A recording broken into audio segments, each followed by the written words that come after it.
Happy voting, happy voting, happy voting. Good morning,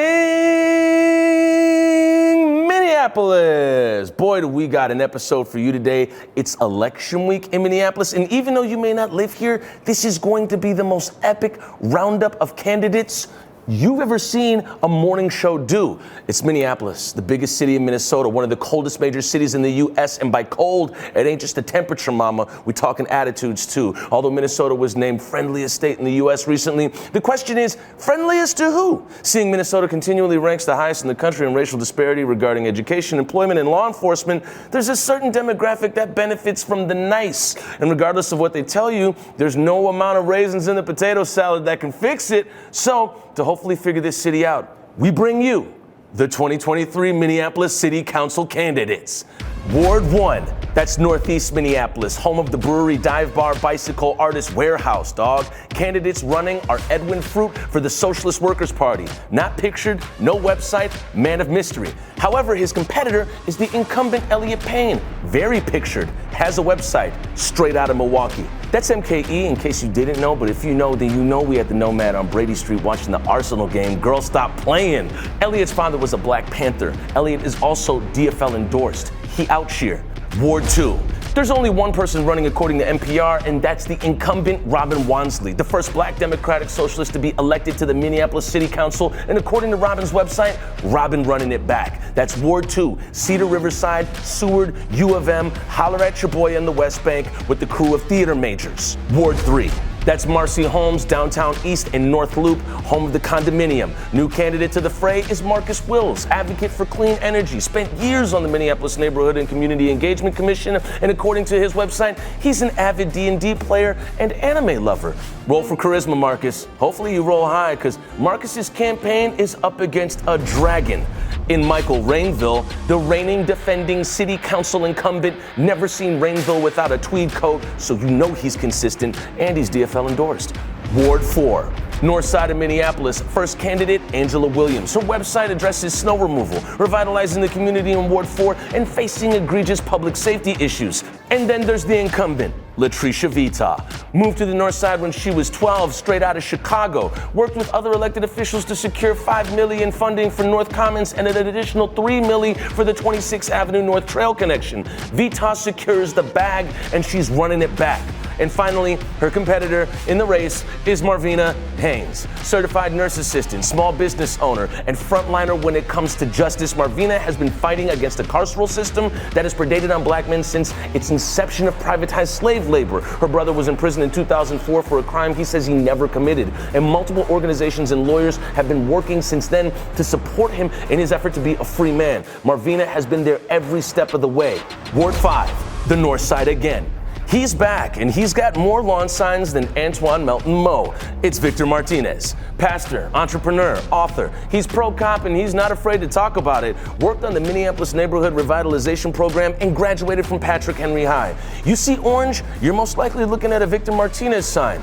Look at him in those flowers. He's so happy. And the incumbent of Ward 5, you might recognize the last name. It's Jeremiah Ellison, son of the DA, Keith Ellison. Jeremiah is going for his third term. That's called a political dynastic power lineage family. Jeremiah co-authored the city's tenant protection ordinance and is currently co-authoring a tenant opportunity to purchase ordinance. He may not have as many lawn signs as Victor, but he's got the experience. Good luck to the candidates. Ward 6, welcome back to the West Bank, Riverside in the sky. Our first candidate is Kesa Megan. He's an advocate for transparency and police discipline, a demilitarized response to homelessness, fully funded social services, and a Brady list. A Brady list is a list of good-for-nothing, foul rapscallion cops that you don't call to the witness stand for anything ever. And if that's what Kesa wants, get ready to roll it out and bring an extra pen, because that list's gonna be long in Minneapolis. Next up, Tiger Worku, candidate for Ward 6. His website leads with uncorrupted and authentic. Tiger just jumping out here with some strong phrasing of his innocence. Alternative titles might have been tells the truth, always, and was not speeding on the highway. I don't know. Well, yeah.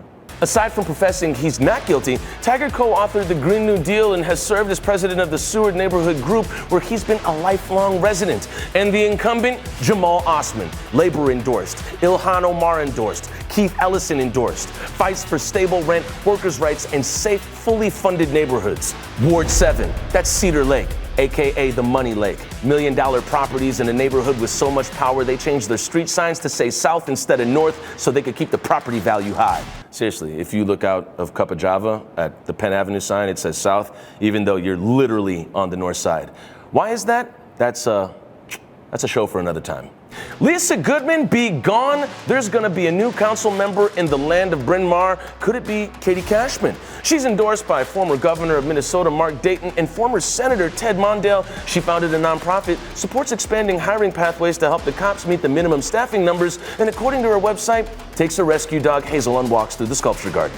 But if not Katie, could it be Kenneth C. Foxworth? Unlike the mayor, he has a master's in city management and urban planning. According to his website, Kenneth believes downtown Minneapolis can be one of the top 10 downtowns in a major city in the United States, which is another way of saying downtown Minneapolis is probably not the place you want to go on a first date. There's plenty of other places you can go. Don't go to downtown first. And thus far, Kenneth is the only candidate we've seen with a picture of him and Bill Clinton. Take a look at that. Kenneth and old Billy Clinton. He's going for a jog. All right. Or could it be Scott Graham? Endorsed by the former 25-year city council member Lisa Goodman, believes not every 911 call necessitates an armed officer to show up, and unlike the mayor, Scott Graham believes people without shelter should have a home. Ward 8. That's George Floyd Square, Southside outside, 38th Street in the city. It's where the undefeated, reigning, defending incumbent and Minneapolis City Council president resides. If you play in games, she's the final boss. It's Andrea Jenkins. Ilhan Omar endorsed. Former Mayor Sharon Sells Belton endorsed. And if you're thinking about pulling up on her, she's got the sunglasses for you, because after half a decade in office, nobody's been able to see her at the polls. The last person that went up against her lost by damn near 7,000 votes. Oh, and Andrea's from a little town you might have heard of, Chicago. Andrea's a City Hall insider versus a City Hall outsider. Soren Stevenson, who wants to give firefighters access to the same higher benefits as police, authorized and support an overdose prevention center while rebuilding and expanding the behavioral crisis response unit. Soren took to the streets every day the week after George Floyd was murdered by the MPD, and while protesting, Soren lost his left eye to a cop who shot at him with a rubber bullet. He wants a police contract that takes officer accountability seriously and to consistently audit the implementation of the federal consent decree. Kristen Clark had to elbow drop on the MPD. Ward 9. Longfellow to East Phillips, it's your boys' old stomping grounds at the Riverview Theater. And Dan Orban is going up against the incumbent for this one. Dan Orban's website addresses a pro-human approach that provides hope and purpose while protecting and cultivating the environment. However, Dan is going up against Jason Chavez, who is looking to repeat for a second term. Jason is DFL and labor endorsed, worked as a legislative aide in the Minnesota House of Reps, and according to his website, was elected as the first LGBTQ plus Latino on the Minneapolis City Council. Ward 10. That's Uptown, home of the traffic jam on Lyndale. Property values flipping like cars on that avenue, and apartment buildings getting demoed. Nasri Warsami is up to the task, says he was on the path to becoming a police officer, sees opportunity in the 2040 plan, and wants to find a more sustainable solution for encampments that ensures the safety of neighborhoods. And he'll be in a tough one as he's up against Aisha Chugtai, who won by a landslide 2 years ago and has returned for the title. She's a renter, immigrants' rights activist, and labor organizer. She wants to expand the behavioral crisis response program to provide non-police responses to residents experiencing mental health crises. Ward 11.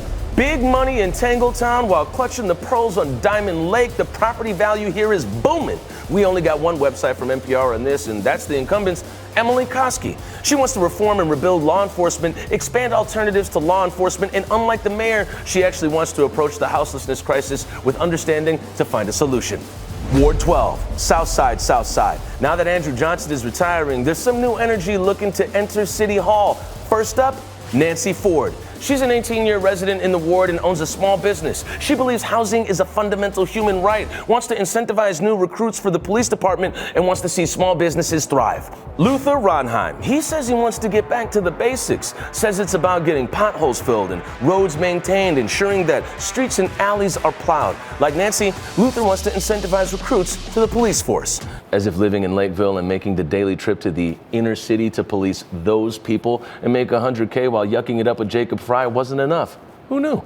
And then there's Irene Chowdhury, the only DFL labor-endorsed candidate for Ward 12, once a policy aide, now looking to be the policy decider. She supports the disgraced MPD 3rd Precinct, which was burned down after the police murder of George Floyd, to be rebuilt on 2633 Minnehaha. She's combated wage theft, started unions, and delivered funding for small businesses impacted by COVID. Last, but assuredly not the least, Ward 13. The money war, where the wealth is still thriving from past redlining and racial covenants, where if it ain't 7 digits, don't talk to me about it, dog. This one is Minnesota spicy, and it's only been heating up since it started.